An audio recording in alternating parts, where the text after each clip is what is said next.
أعوذ بالله من الشيطان الرجيم بسم الله الرحمن الرحيم رب اشرح لي صدري ويسر لي أمري واحلل عقدة من لساني يفقهوا قولي صدق اللہ العظیم۔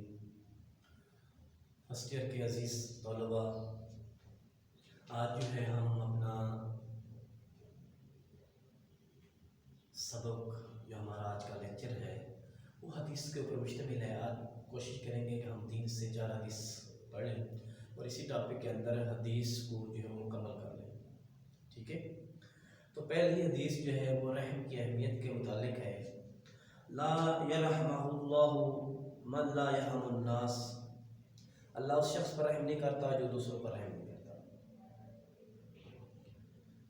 رحم یرحم کو مصدر ہے جس کے معنی بخشش اور مہربانی ہے۔ مولانا ابوالکلام آزاد لکھتے ہیں عربی میں رحمت عواطف ایسی رقت اور نرمی کو کہتے ہیں جس سے کسی دوسری ہستی کے لیے احسان و شفقت ارادتاً جوش میں آ جائے۔ پاس رحمت میں محبت، شفقت، فضل و احسان سب کا مفہوم شامل ہے۔ رحم دلی کے بارے میں جو ہے قرآن و حدیث کیا کہتا ہے؟ رحم دلی ایک بڑی عمدہ صفت ہے اور اس کے بارے میں بڑی مشہور حدیث ہے کہ مشہور آیات ہے کہ وما ارسلناک الا رحمۃ للعالمین، اور ہم نے اپنے نبی صلی اللہ علیہ وسلم کو تمام جہانوں کے لیے رحمت بنا کر بھیجا۔ اس کے علاوہ دوسری اس صفت کی وجہ سے لوگ انسان ایک دوسرے کے ساتھ چل سکتے ہیں، ورنہ لوگ ساتھ چھوڑ جاتے ہیں۔ یہی نبی کی صفت رحمت کے متعلق اللہ تبارک و تعالیٰ نے فرمایا، سو اللہ کی رحمت سے تم ان کے لیے نرم ہو اور تم بدخواہ اور سخت دل ہوتے تو اس سخت کلامی کی وجہ سے یہ لوگ تم سے دور ہو جاتے۔ تیسری حدیث مبارکہ میں آتا ہے کہ آپ صلی اللہ علیہ وسلم کی ایک صاحبزادی کا بیٹا دم توڑ رہا تھا، آپ کے پاس لایا گیا، بس آپ صلی اللہ علیہ وسلم کی آنکھوں میں آنسو روا تھے۔ سعد نے کہا یا رسول اللہ یہ کیا ہے؟ آپ نے جواب دیا یہ اللہ کی رحمت ہے جو اللہ نے بندوں کے دلوں میں پیدا کیا۔ رحم کرنے والے بندوں پر بھی رحم کیا جاتا ہے، یہ صحیح بخاری کی حدیث ہے۔ آپ نے چھوٹوں پر رحم کرنے کا حکم دیا اور فرمایا کہ جو ہمارے چھوٹوں پر رحم نہیں کرتا، ہمارے بڑوں کی عزت نہیں کرتا، وہ ہم میں سے نہیں۔ یہ جامع ترمذی کی حدیث ہے۔ اس لیے آپ نے باہمی تعلق کو جو ہے توڑنے کو کیا قرار دیا؟ حرام ہے۔ لا يدخل الجنۃ القاطع، اور مشہور حدیث سنی قطع تعلقی کرنے والا کیا ہے؟ جنت میں داخل نہیں ہوگا۔ جس کو پسند ہو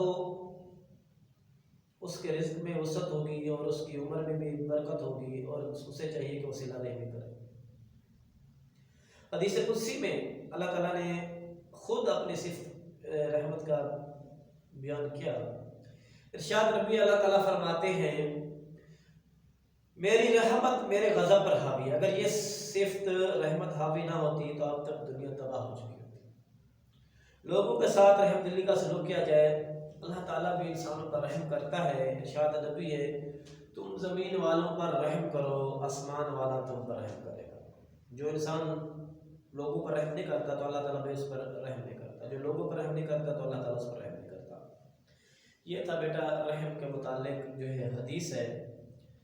تو اللہ تعالیٰ ہمیں اپنے رحم میں شامل کرے اور اب اس کی رحمت کے صدقے ہماری جو ہے اللہ تعالیٰ بخشش فرمائے۔ یہ ہم میں سے ہر ایک مسلمان کی جو ہے وہ خواہش ہونی چاہیے۔ اس کے بعد بیٹا دوسری جو حدیث ہے وہ کیا ہے؟ کہ فیض شعری کے متعلق ہے۔ ما اعلی من اقتصد، جس نے میانہ روی اختیار کی وہ تنگ دست نہیں ہوگا۔ میانہ روی بیٹا کیا ہے؟ یہ ایک اہم معاشی اصول بیان کیا گیا ہے کہ جس پر عمل کر کے انسان معاشی تنگ دستی سے محفوظ رہتا ہے۔ صحیح خرچ کرنے پر معاشی خوشحالی کا اظہار ہوتا ہے۔ خرچ کرنے کے 3 طریقے، ایک تو ہے فضول خرچی، ایک ہے کنجوسی، تیسری ہے کفایت شعاری۔ فضول خرچی کیا ہے؟ اللہ تعالیٰ نے فضول خرچی کی جو ہے وہ مذمت کی ہے۔ بے شک جو ہے فضول خرچی کرنے والے کیا ہے؟ شیطان کے بھائی ہیں۔ فضول خرچی کرنے سے بہت زیادہ سرمایہ ضائع ہوتا ہے، جس سے معاشی تنگی کا سامنا کرنا پڑتا ہے۔ دوسرے کنجوسی، خرچ کرنے کا دوسرا طریقہ پہلے طریقے سے لڑنا، یعنی بالکل خرچ نہ کرنا، اس میں جہاں خرچ کرنا چاہیے وہاں بھی ہاتھ روک لیتا ہے۔ اس سے دولت کی حوث بہت بڑھ جاتی ہے، اللہ اور اس کے رسول نے اس کی مذمت کی ہے۔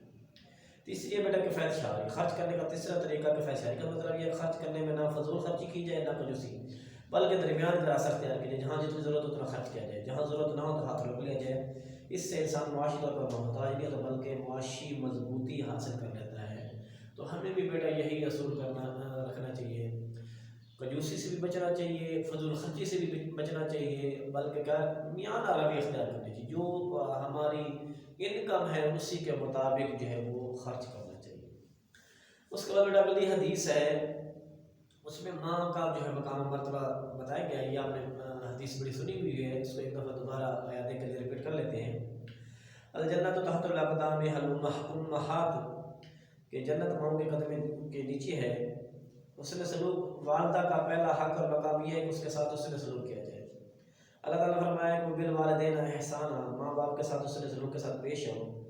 فرما برداری، اسلام نے ماں کی فرما برداری کو حکم دیا۔ نبی صلی اللہ علیہ وسلم فرمایا بے شک اللہ نے تم پر ماؤں کی نافرمانی حرام کی ہے۔ اور ایک اور حدیث میں یہ ہے، جنت کی خوشبو 500 میل کی مسافت سے محسوس ہوگی، لیکن والدین کی نافرمانی کرنے والے اس سے محروم ہے۔ ادب اور احترام، اسلام نے والدہ کے اندر ادب و احترام کا جو ہے درس دیا۔ اللہ تعالیٰ نے فرمایا کہ ان دونوں کے سامنے عاجزی سے اپنے بازو جھکائے رکھو، اسی لیے عدم ادب اور احترام کرنا صحیح نہیں ہوگا۔ ذریعہ بخشش، ماں باپ کی خدمت اور ان سے حسن سلوک سے کیا ہو جاتی ہے، بخشش کا ذریعہ بن جاتی ہے۔ ایک شخص نے اکرم صلی اللہ علیہ وسلم کے پاس آیا اور عرض کیا کہ میں نے ایک بہت بڑا گناہ کیا کہ میرے لیے توبہ ہے۔ آپ نے فرمایا کہ تیری ماں زندہ؟ جواب دیا نہیں۔ فرمایا تیری خالہ زندہ؟ اس نے عرض کیا جی ہاں۔ تو فرمایا اس کے ساتھ نیکی کرو، یہی تیری توبہ ہے۔ جہاد پر ترجیح، نبی اکرم صلی اللہ علیہ وسلم نے ماں کی خدمت کو جہاد پر ترجیح دی ہے۔ ایک صاحب نے عرض کیا یا رسول اللہ میں جہاد میں شرکت کا ارادہ رکھتا ہوں۔ فرمایا کیا تیری ماں زندہ ہے؟ جواب دیا جی ہاں۔ تو اس کی خدمت کرو کیونکہ اس کے پاؤں تلے جنت ہے۔ صحیح ہے۔ تو یہ دیکھیں بیٹا، یہ ہے ماں کا مقام مرتبہ۔ اور اس کے بعد آخری حدیث ہے بیٹا، الصدق ینجی والکذب یہلک، سچائی انسان کو ہر آفت سے نجات دیتی ہے اور جھوٹ ہلاک کر دیتا ہے۔ صحیح ہے۔ قولی سچ میں مشکلات، سچ میں بہت سی مشکلات پیش آتی ہیں، حق گوئی انسان کو خطرناک حالات سے دوچار کر دیتی ہے۔ اس لیے اللہ کے رسول نبی اکرم صلی اللہ علیہ وسلم نے فرمایا سب سے افضل سچ کیا ہے، ظالم و جابر بادشاہ کے سامنے کلمہ حق کرنا۔ اسی لیے بے شمار لوگوں کی گردنیں کٹی، امام حسین سے طالبان تک یہ سلسلہ جاری ہے۔ اور قولی سچ کی بہت اہمیت ہے، یہ نیکی کی بنیاد ہے، یہ ایسی امتیازی صفت ہے جس سے انسان کا وقار بہت مضبوط ہوتا ہے اور اللہ کا سب سے قریبی بندہ بن جاتا ہے۔ فعلی سچ، سچ صرف زبان سے کافی نہیں ہے بلکہ عملی زندگی سے بھی اس کا اظہار کیا جاتا ہے۔ اسی طرح قول و فعل کی یکجائی بہت ضروری ہے۔ ارشاد باری تعالیٰ ہے، دیکھیے یہ نہیں کہ نماز میں اپنا منہ مشرق یا مغرب کی طرف کر دو، بلکہ دیکھی تو ان کی ہے جو اللہ اور روز آخرت، فرشتوں اور کتابوں اور پیغمبروں پر ایمان لائے، مال کی محبت میں رشتہ داروں، یتیموں اور محتاجوں اور مسافروں اور مانگنے والے، غلامی سے آزادی والوں کو دیا، نماز پڑھتے رہے اور زکوٰۃ دیتے رہے، جب عہد کرتے تو پورا کرتے، تنگی اور تکلیف اور بری حالت میں صبر کرتے رہے، یہی لوگ سچے مومن ہیں۔ جھوٹ یہ سچ کا تضاد ہے، جو بات واقعے کے مطابق کی جائے وہ سچ ہے، جو اس کے برعکس ہو اور حقیقت کے خلاف ہو تو وہ جھوٹ کہا جاتا ہے۔ اسلام کے نظام اخلاق میں یہ نہایت قابل نفرت عادت ہے کیونکہ یہ برائیوں کی جڑ ہے۔ دینی نقصانات، لعنت، جو بندہ جھوٹ بولتا ہے اس کی اللہ تعالیٰ کی لعنت بڑی مشہور جو ہے وہ آیات ہے، لعنت اللہ علی الکاذبین۔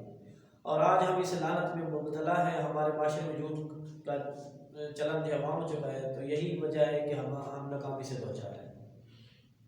جہنم کا رہنما، جھوٹ جو ہے جہنم کی طرف رہنمائی کرتا ہے۔ حدیث میں ایک شخص نے عرض کیا یا رسول اللہ دوزخ میں جانے والا کام کیا؟ فرمایا کہ جب بندہ جھوٹ بولتا ہے تو گناہ کا کام کرے گا اور کفر کرتا چلا جائے گا، آخرکار کفر سے جہنم میں لے جائے گا۔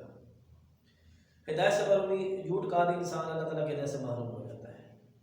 صحیح ہے۔ نفاق کی علامت، اللہ تعالیٰ گواہی دیتا ہے یقیناً منافقین جھوٹے ہیں، اور جھوٹ نفاق کی باقی علامات کی نسبت سب سے بڑی علامت ہے۔ اللہ تعالیٰ جو ہے ہمیں اس مصیبت سے جو ہے بچائے۔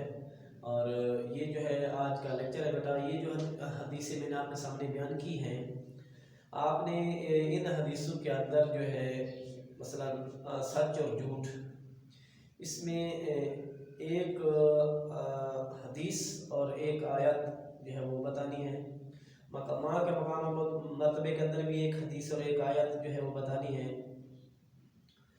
صحیح ہے۔ اور اس کے بعد جو ہے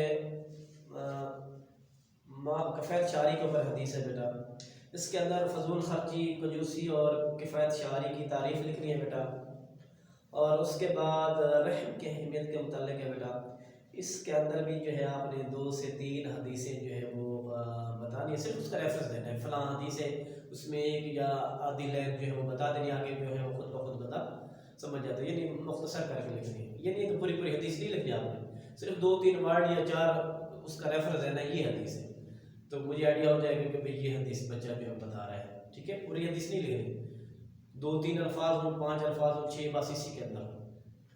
تو یہ جو ہے آج کا آپ کا کوئز ہے، تو اللہ تبارک و تعالیٰ سے دعا ہے کہ اللہ تعالیٰ ہمیں اس پر عمل کرنے کی توفیق عطا فرمائے، جزاک اللہ۔ اپنا بہت خیال کیجیے گا، اللہ حافظ۔